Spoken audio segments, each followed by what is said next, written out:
Bismillahirrahmanirrahim. Assalamu alaikum. This first lecture is about the nutrition and digestive system of birds.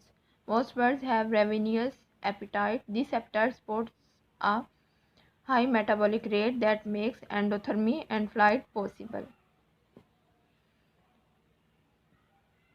जो birds होते हैं उन्हें भूख ज़्यादा लगती है। उसी भूख की वजह से उनका मेटाबॉलिक रेट जो होता है वो भी हाई होता है, जो कि फिर मदद करता है एंडोथर्मी में। एंडोथर्मिक होते हैं कि वो अपनी बॉडी का टेम्परेचर मेंटेन करती हैं और फ्लाइट को पॉसिबल रखती हैं। आर्गन्स कौन से होते हैं? Bill and tongue. Birds bill and tongue are modified for a feeding habit and food source. जो बर्ड्स की बिल और टंग होती है वो मॉडिफाइड हो जाती है उनके फीडिंग हैबिट के लिए और फूड सोर्स के लिए। जो भी उनका खुराक का ज़रिया होता है या फिर फीडिंग हैबिट होता है उसके मुताबिक ही उनकी बिल और जो टंग होती है वो मॉडिफाई हो जाती है, चेंज होती रहती है। For example wood picker tongue is barbed, खारदार होती है। फॉर एक्सट्रैक्टिंग, निकालना, grubs from the bark of the trees. जो वुड बैकर्स होती हैं उसकी जो टंग होती है वो बार्ब्ड, खारदार होती है, जो कि ग्रब्स को निकालती है बार्क ऑफ द ट्री, दरख्त की छाल में से अपनी खुराक को वो निकाल लेते हैं, एक्सट्रैक्ट कर लेते हैं। The tongue of humming bird feeder roll into a tube for extracting nectar from flowers. जो ह्यूमिंग बर्ड्स होती हैं ना उनकी जो टंग होती है वो रोल की तरह की, अपनी टंग को ना ट्यूब की तरह बना लेते हैं, उसको रोल कर लेते हैं, ट्यूब की तरह बना लेती है, जो कि एक्सट्रैक्ट करती है, खींचती है या निकाल लेती है नेक्टर को फ्रॉम फ्लावर। फ्लावर में जो नेक्टर होता है उसको वो चूस लेती है या फिर निकाल लेती है अपनी ज़ुबान की मदद से। ह्यूमिंग बर्ड्स अपनी वो ज़ुबान को ऐसी शेप दे देते हैं जिसकी वजह से वो पोलन्स को फ्लावर से निकाल लेते हैं।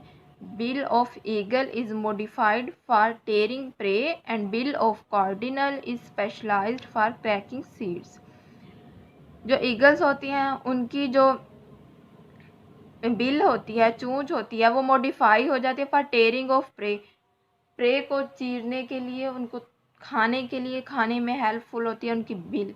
उनकी चूंच जो होती है वो तेज़ होती है, जो कि उनके शिकार को तोड़ती है या खाती है। एंड बिल ऑफ कार्डिनल, जो कार्डिनल्स होती हैं उनकी जो बिल होती है वो स्पेशलाइज्ड हो जाती है, वो ख़ास तौर पर वैसे ही वो मॉडिफाई हुई होती है फॉर क्रैकिंग सीड्स को तोड़ने के लिए। वो भी उनकी भी सख्त चूंच होती है जिसकी वजह से वो बीज जो होते हैं उसको क्रैक कर लेते हैं, उसको तोड़ लेते हैं।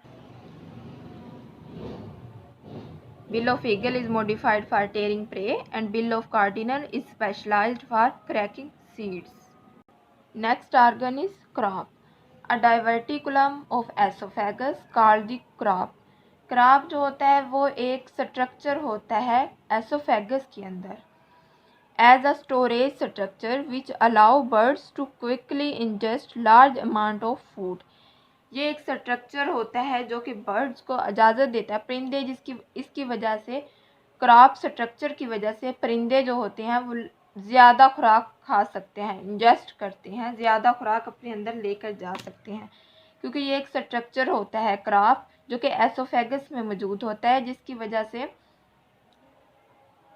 जो परिंदे होते हैं वो ज़्यादा अमाउंट में ज़्यादा खुराक अपने अंदर लेकर जाते हैं।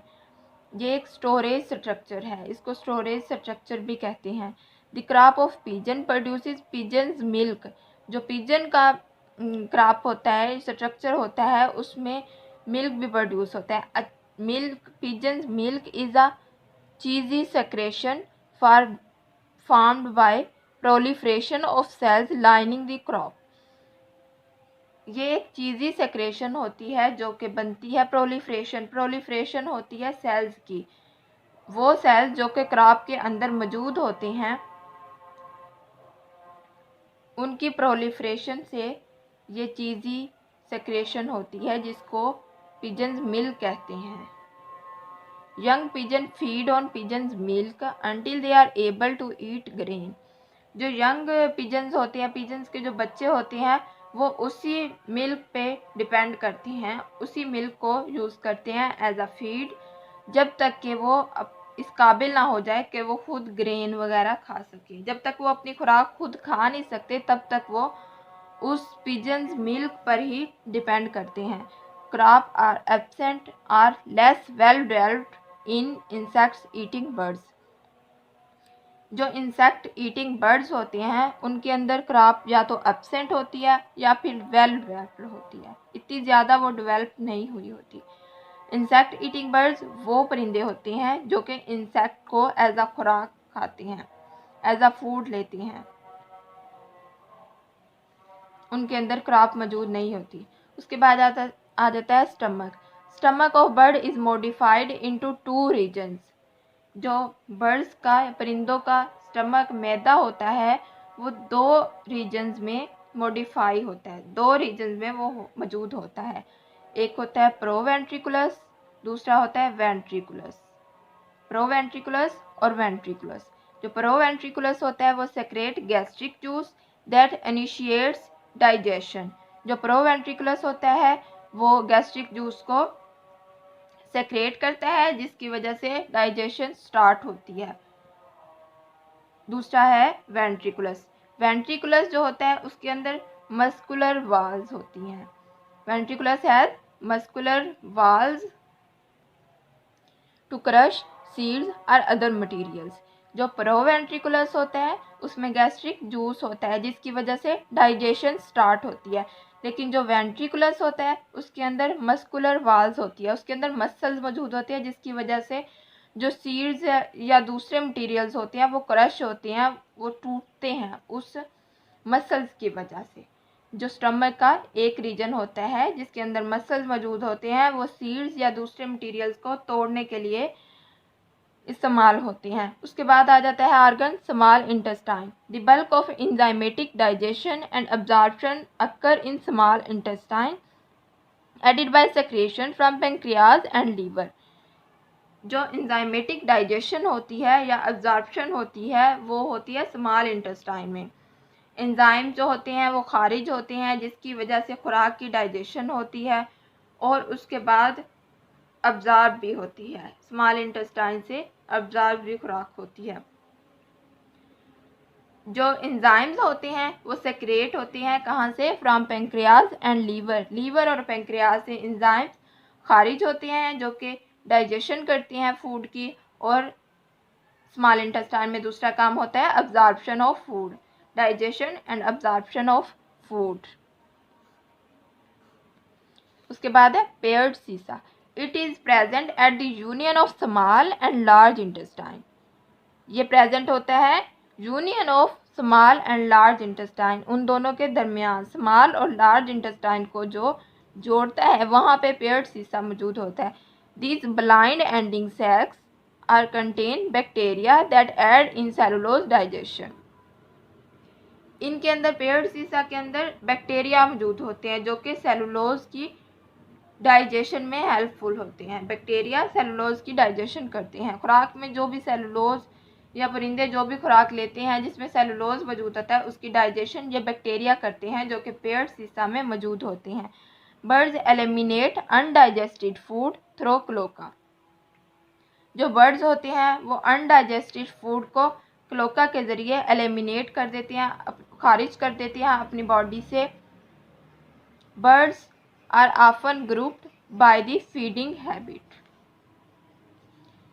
जो परिंदे होते हैं वो ग्रुप की शक्ल में होते हैं, अपने फीडिंग हैबिट की वजह से ग्रुप बना लेते हैं। Birds diet change occur due to change in food availability. जो बर्ड्स की डाइट होती है, जो परिंदों की खुराक होती है वो चेंज हो जाती है, तब्दील होती रहती है due to change in food availability. उनके खुराक के ज़रिए के मुताबिक उनकी खुराक भी चेंज होती रहती है, बदलती रहती है। जो खुराक मिलेगी उसी के मुताबिक उनकी डाइट भी चेंज होती रहेगी। फूड अवेलेबल, जो खुराक मौजूद होगी वैसे ही उनकी डाइट भी चेंज होती रहती है। For example robins feed largely on worms and other vertebrates. When when these food are available, जो रॉबिन्स होते हैं वो ज़्यादातर वर्म्स और अदर वर्टिब्रेट्स पे डिपेंड करते हैं for a food. When they are available, जब ये मौजूद होते हैं वर्म्स और वर्टिब्रेट्स। लेकिन विंटर में फीड ऑन बेरीज, लेकिन जैसे ही विंटर आता है तो वो बेरीज पे डिपेंड कर लेते हैं फॉर फूड,